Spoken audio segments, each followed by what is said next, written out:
করে কেন?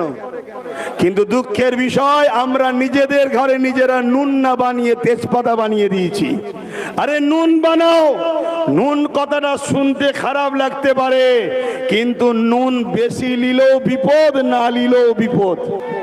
নুন হোক আর তেজপাতা ইউজ করবে আর ফেলে দেবে, আমাদেরকে সেটা করছে। এখন আমি সংক্ষেপ করব কেন, যেতে হবে, আপনাদের অসুবিধা হচ্ছে না তো? শেষ একটা বিষয় শুধু বলে যাব, SIR বিষয়টা কি? SIR বিষয়টা কি? অ্যাকচুয়ালি ভারতবর্ষের আগে 12 বার 13 বার SIR হয়েছে। নির্বাচন কমিশনরা বলছে 8 বার হয়েছে। আমি এটা ধরেই চলছি। SIR দেশের জন্য হওয়া ভালো, কিন্তু বর্তমান যে SIR হচ্ছে, এই SIRটা হলো রাজনীতির SIR। এটা আমাদের জন্য বড় ভয়ঙ্কর, দেশের জন্য ভয়ঙ্কর। এ থেকে আমাদের সবাইকে সজাগ হওয়া দরকার আছে না নাই? কিন্তু আমি আপনাদেরকে প্রশ্ন করব, এই রাজ্য সরকার কি বলেছিল? আমি বেঁচে থাকতে SIR হতে, জোরে বলুন, হতে। SIR শুরু হয়েছে না হয়নি? তাহলে রাজ্য সরকার আজকে বলুক সে বেঁচে আছে না মরে গেছে? তাহলে আজকে SIR হলো কেন, এই কৈফিয়ত দেওয়া দরকার আছে না নাই? অথচ আমার ভারতবর্ষে অনেক রাজ্যে তারা তাদের বিধানসভাতে বিল পাস করে SIR কে তাদের রাজ্যে রুখে দিয়েছে। আজকে মুসলমান আমরা রাজ্য সরকারকে 215টার উপরে MLA দিলাম, তারাও তো বিধানসভায় বিল পাস করতে পারত যে আমার বাংলায় SIR আমরা চাই না, এই বিল করা দরকার ছিল না? ছিল না। কিন্তু বাইরে বলছে SIR হতে দেব না, যদি হয় লড়াই করব, একটা নাম বাদ গেলে ছাড়বো না। উপরন্তু 221 কোটি টাকা SIR যাতে হয় রাজ্য সরকার খরচ করছে। আমি যে কথাগুলো বলছি রেকর্ড হচ্ছে না হয়নি? অতএব হুচুকে বাঙালির মতো লাপালে হবে না।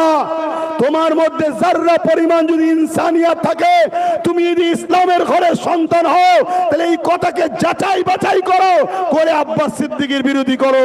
তাহলে 221 কোটি টাকা SIR যাতে হয়, এর জন্য রাজ্য সরকার বাজেট করেছে। আর 90,000-এর কাছাকাছি লোক যাতে অফিসার SIR দ্রুত করতে পারে, এই অফিসার রাজ্য সরকার নির্বাচন কমিশনারকে দিয়েছে 90,000-এর ওপরে। তাহলে বলুন, রাজ্য সরকার SIR এর পক্ষে না বিরুদ্ধে? জোরে বলুন।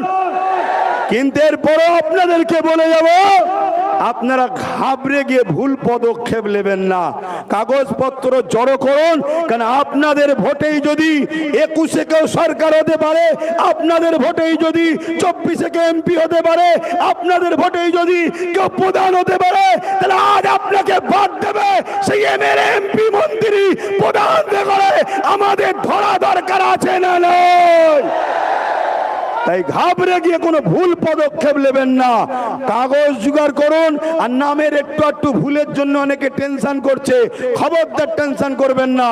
বিশ্বাস যদি রাখেন, তাহলে একটা কথা বলবো, চোখ কান খুলে রাখুন, কাগজ তৈরি রাখুন, নিজের জমি জায়গা পরিচয়পত্র যা আছে রেডি রাখুন। এতটুকু মনে রাখবেন, এই দেশ মোদি অমিত শাহ কারো বাবাকালী সম্পত্তি নয়। যদি কারোর উপরে জুলুম হয়, আমরা পাবলিক যারা দেশকে বিজয় করেছি, আমাদের পূর্বপুরুষদের অবদান আছে, আমরা সংগঠিত ঐক্য হয়ে রাজনীতির বাইরে গিয়ে জনগণ ভারতবাসী এক হয়ে যেভাবে ব্রিটিশদের বিরুদ্ধে লড়াই হয়েছে, আবার লড়াই আমরা করব। রাজি আছেন? যদি রাজি থাকেন উঠে দাঁড়ান, রাজি থাকেন উঠে দাঁড়ান, রাজি থাকেন উঠে দাঁড়ান। কিন্তু মনে রাখবেন, একটা লোক যদি জুলুম হয়, এর জন্য বিজেপি যেমন দোষী, রাজ্য সরকারও দোষী। কেন তুমি 90,000 অফিসার দিলে? কেন তুমি 221 কোটি টাকা SIR এর জন্য খরচ করছো? তাই বিজেপিও দোষী, রাজ্য সরকারও দোষী। আমার এই কথাতে কারা একমত একটু হাত তুলে সাক্ষী দেবেন? একমত আপনারা? একমত আপনারা? একমত আপনারা? তাহলে কতবার আন্দোলন করবেন? আন্দোলনের পাশাপাশি নিজেদের বাচ্চাদের জন্য মজবুত খুঁটি তৈরি করা দরকার আছে না নাই? রাস্তা দিয়ে যাচ্ছেন, একটা কথা শুনে যান, রাস্তা দিয়ে যাচ্ছেন, কুকুর ঘেউ ঘেউ করছে, শুনছেন তো? যদি হাতে একটা লাঠি থাকে ঘেউ ঘেউ করবে? জোরে বলেন। খালি হাতে আছি বলে এতিম বাচ্চাকে সবাই যেমন লুটে যায়, আমাদের কেউ নেই বলে যে যা খুশি করে যাচ্ছে। সবে একটা লাঠি হয়েছে, এরকম যদি গোটা 30-40 লাঠি থাকে তাহলে লড়াইটা বাড়বে না কমবে? জোরে বলেন, বাড়বে না কমবে? আরেকটা শেষ উদাহরণ দিচ্ছি, খুব ভালো করে শুনবেন। ধৈর্য আছে? 2 মিনিট ধৈর্য আছে? হাত তুলে বলুন শুনতে চান, শুনতে চান? মন দিয়ে শোনেন, মা বোনেরাও শুনবেন। 1000 টাকায় বাচ্চার ভবিষ্যৎ বিক্রি করে দিয়েছেন মায়েরা, চাকরি বাকরি শিক্ষা পড়াশোনা শেষ।